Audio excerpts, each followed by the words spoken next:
Wala rin akong ate at kuya, kahit isang kamag-anak.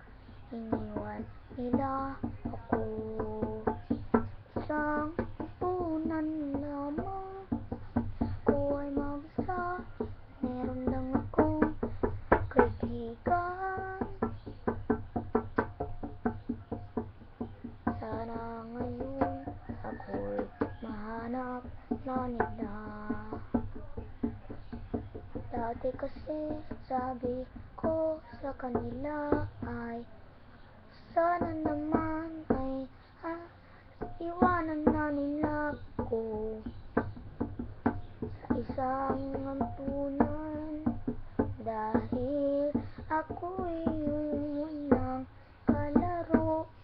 Kasi ako'y hindi pinalalabas, kaya sabi ko sa kanila, kaya gusto kong pumunta sa ampunan.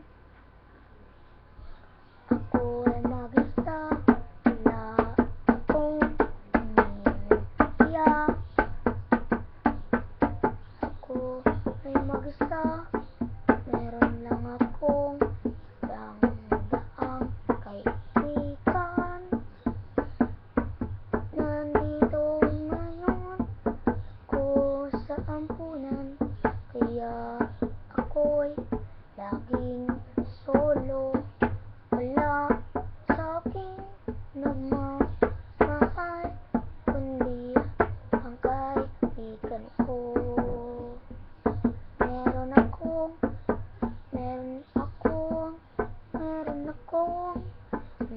akong kaaway.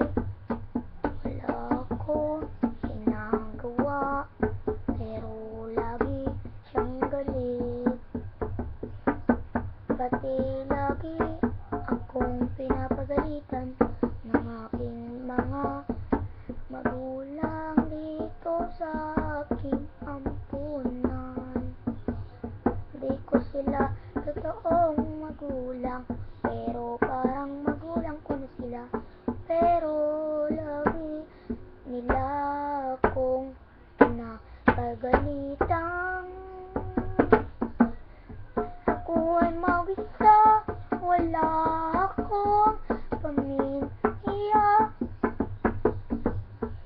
Ako ay mag-isa, meron lang ako mga kaibigan. Ako ay mag-isa, ako ay mag-isa, ako ay mag-isa, ako ay mag-isa, ako ay mag-isa. Wala akong